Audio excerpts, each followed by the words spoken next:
أعوذ بالله من الشيطان الرجيم بسم الله الرحمن الرحيم رب اشرح لي صدري ويسر لي أمري واحلل عقدة من لساني يفقهوا قولي. لوگ جو آگ سے فائدہ لیتے ہیں۔ آیت 74 سے نبی کریم صلی اللہ علیہ وسلم سے خطاب کیا جا رہا ہے کہ اے نبی صلی اللہ علیہ وسلم، آپ اپنے رب کے نام کی تسبیح کیجیے جو بڑی برکتوں والا ہے، عظیم ہے۔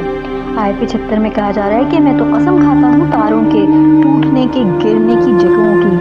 مکے کے لوگ رسول اللہ صلی اللہ علیہ وسلم کے بارے میں بدگمانی رکھتے تھے کہ وہ نعوذ باللہ کاہن ہیں، اور کاہن اپنی پیشن گوئیوں کے لیے جنات شیطانوں سے مدد لیتے ہیں۔ قرآن نے بتایا کہ شیطانوں کو آسمانوں کے قریب جا کے وہاں کی باتیں سننے سے روک دیا گیا ہے۔ سورہ ہجر اور سورہ صفات میں بھی یہ بیان کیا گیا ہے۔ شہاب ثاقب کو عام فہم میں تارا ٹوٹنے سے تعبیر کیا جاتا ہے، اور پھر یقیناً اگر تم کو معلوم ہو کہ یہ بہت عظیم، بہت بڑی قسم ہے۔ ثاقب کو یعنی ٹوٹتے ہوئے تارے کو عام فہم میں ٹوٹتا ہوا تارا کہا جاتا ہے، اور یہ دراصل قسم جو ہے وہ بلیک ہول کی قسم کھائی جا رہی ہے، جہاں بڑی بڑی کہکشائیں جو کہ ڈیکمپوز ہوتے ہوئے ایک نقطے یعنی ہول کے مانند رہ جاتی ہیں۔ گلیکسیز یعنی جو تاروں کا جھرمٹ، خلا میں موجود بے شمار تارے ایک گلیکسیز کی فارم میں ہوتے ہیں، جو کہ ڈیکمپوز ہوتے ہوئے یعنی ٹوٹتے ختم ہوتے ہوتے ایک نقطے کی مانند رہ جاتے ہیں۔ پھر وہ جو بھی شے ہوتی ہے جو اس دائرے میں آتی ہے تو وہ بلیک ہول اس کو اپنے اندر کھینچ کر اپنے اندر ضم کر لیتا ہے، تو اس کی قسم کھائی جا رہی ہے۔ آیت 77 سے 80 تک میں کہا جا رہا ہے کہ بے شک وہ بلا شبہ بہت عزت و تکریم والا قرآن ہے جو ایک محفوظ کتاب میں ہے، درج ہے، پوشیدہ کتاب لوح محفوظ میں ثبت ہے، اسے نہیں چھو سکتے سوائے ان کے کہ جو کہ پاکیزہ فرشتے ہیں۔ اور اسی آیت کے سبب مسئلہ وضو نکلا ہے کہ یعنی پاک حالت میں پاک صاف ہو کر ہی قرآن کو چھوا جا سکتا ہے، اور یہ کلام قرآن پاک رب العالمین کی طرف سے اترا ہوا کلام ہے۔ کیا تم اس کلام سے بے اتنائی برتنے والے ہو، اور اس نعمت میں اپنا حصہ تم نے یہ نہیں رکھا کہ تم اس کو جھٹلاتے ہو؟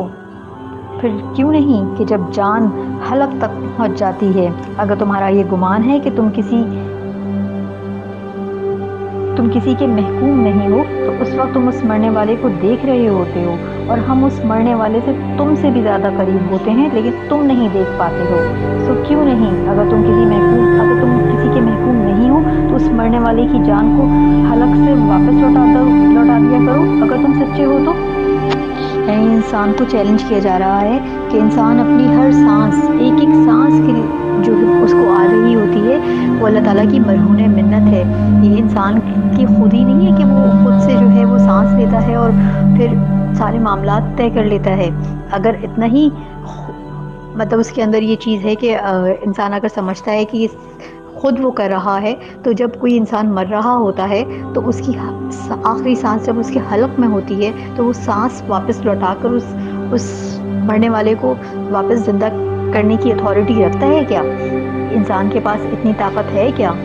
پھر آیت 88 سے 94 تک میں اس مرنے والے کے بارے میں کہا جا رہا ہے کہ اگر وہ مقربین میں سے ہے تو وہ راحت اور خوشبودار پھول ہے اور نعمت والی جنتوں میں سے ہوگا، اور اگر وہ داہنے ہاتھ والوں میں سے ہے فرشتے کہتے ہیں کہ سلامتی ہو تجھ پر کہ تو داہنے ہاتھ والوں میں سے ہے، لیکن اگر وہ جھٹلانے والوں میں سے، گمراہوں میں سے ہے تو اس کی ضیافت ہوتی ہے کھولتے ہوئے پانی سے، اور اسے داخل کیا جاتا ہے جہنم کی دھکتی ہوئی آگ میں۔ اللہم اجرنی من النار۔